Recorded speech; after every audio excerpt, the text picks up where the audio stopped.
Salutations! Avant-dernière vidéo bonus tirée du live Éthologie avec Agatha Liévin-Bazin, où l'on aborde le comportement de nos chers compagnons à quatre pattes qui ne sont pas toujours sages. Bon visionnage. Vraie question, mon chien sur la fin avait des gros troubles de comportement, il foutait des croquettes partout quand on le regardait pas. Bon, il était plus tout jeune, 13 ans, pour un labrador ça commence à faire. Est-ce que c'est quelque chose de connu, les troubles avec l'âge? Bon, de toute façon, les chiens, ça vieillit très très mal. Hein. Bon, ça c'est mon avis à moi, mais...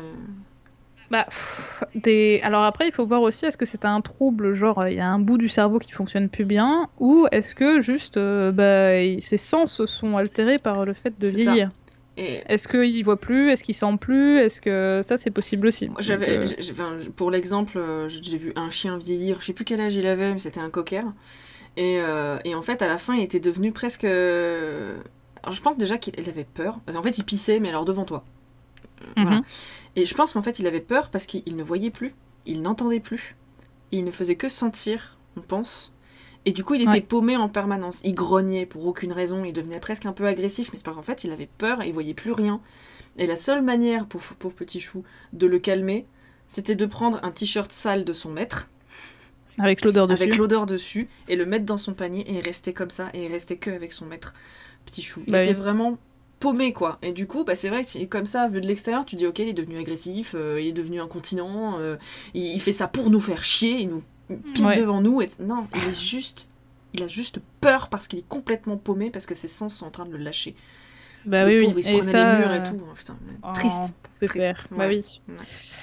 Mais bon. ouais, c'est souvent le cas en fait. C'est que souvent, quand il y a des changements dans le comportement d'un animal vieillissant, des fois c'est des trucs que nous on ne perçoit pas, mais un animal qui peut être agressif, s'il l'est tout d'un coup, c'est que souvent il faut chercher une cause, une pathologie. Ça se trouve, votre bestiole elle a mal quelque part parce qu'elle a une infection, un truc, un machin.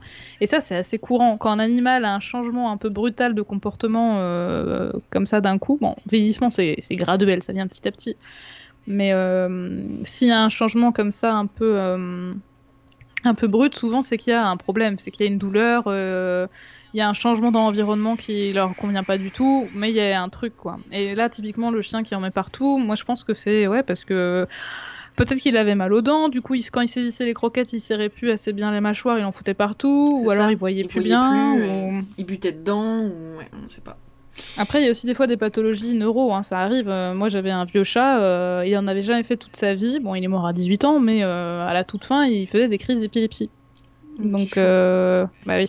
Et là, typiquement, je pense que on l'a jamais fait IRM, etc. Mais peut-être qu'il y avait une tumeur ou un truc au niveau du cerveau qui appuyait sur des zones où il fallait pas, quoi. C'est pareil aussi. Des fois, en plus, on a tendance justement à faire de l'anthropomorphisme et à se dire, bon, il fait ça pour m'emmerder. Vraiment. Un autre exemple, un chat qui était adorable, mais qui pissait tout le temps, partout. Vraiment. Mais en plus, au bout d'un moment, on se dit, tu fais exprès. Franchement, tu fais exprès. On vient de l'échanger, machin, tu fais exprès d'aller pisser dessus, c'est pas possible. Et en fait, il s'avère que... Alors, des fois, c'est des troubles comportementaux, en effet, parce qu'il est troublé, parce qu'il est stressé, parce que... plein de trucs. Ou alors parce que, des fois aussi, les chats qui pissent partout, c'est parce qu'il y a trop de chats au mètre carré, territorial, etc. Là, en apparence, c'était pas ça. Et en fait, au bout d'un moment, on était même... la pauvre, on gueulait, machin et tout. Problème au rein. Bah oui, c'est ce que j'allais dire, une cystite ou une saloperie comme ça. Alors, une grosse saloperie parce qu'elle est morte à cause de ça. Mais voilà, bon, n'allez pas croire qu'il n'y a pas eu qu'on n'allait pas la soigner ou quoi que ce soit, mais c'est juste que plus tard, on a compris. Et sur la fin, on a compris que c'était ça, et puis mince. Bon, bref, voilà. Mais j'ai encore une copine, une autre, qui fait une thèse en ce moment d'ailleurs, qui s'appelle le Shout de Mouzon, et à qui j'ai fait un podcast, qui est comportementaliste et qui maintenant fait une thèse, et qui parlait de ces problèmes. Tout le monde n'est pas d'accord sur le thème de malpropreté, mais il peut y avoir plein d'origines. Un chat, s'il pisse sur votre lit, c'est pas forcément pour vous embêter, c'est même pas le cas, c'est qu'il y a un truc qui le dérange tellement qu'il fait ça. Franchement, il y en a, il faut se demander. Hein. Bon, vous allez me dire, tu vas me dire, ok, t'as eu combien de chats? D'autres chats. Un autre chat qui, en fait, vraiment, pourtant il était propre, il était jeune, il avait genre 4 ans. Bon, voilà. Et lui, quand son maître partait pendant un laps de temps, genre par exemple un jour, il a eu l'outrecuidance de partir une semaine en vacances, son maître revient. Il le regarde, il pisse sur le canapé en le regardant droit dans les yeux. Sur le tapis. Non, sur le tapis, c'était sur le tapis. J'ai été témoin. C'est mon tapis en fait.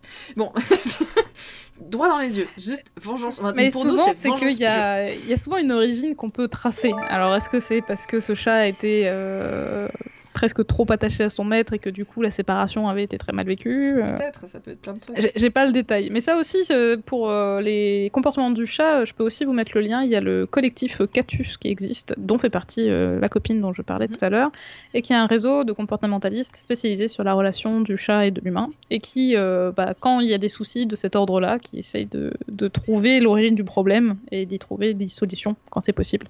Pareil pour les griffades sur les canapés, ce n'est pas une fatalité. On peut trouver des origines et des solutions à ce genre de choses. Oui. Donc voilà. Bien Faut sûr, pas désespérer. Tous les comportements, enfin la plupart, en fait, finalement, quand un animal il fait ça, c'est pas pour vous emmerder.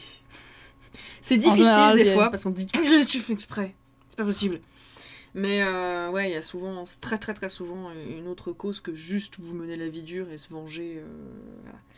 Les choses ne sont pas toujours simples, et attention à l'anthropomorphisme qui peut nous faire interpréter les choses de travers quand il s'agit de nos animaux de compagnie. La prochaine vidéo bonus sera la dernière tirée de ce live. À bientôt pour de nouvelles histoires.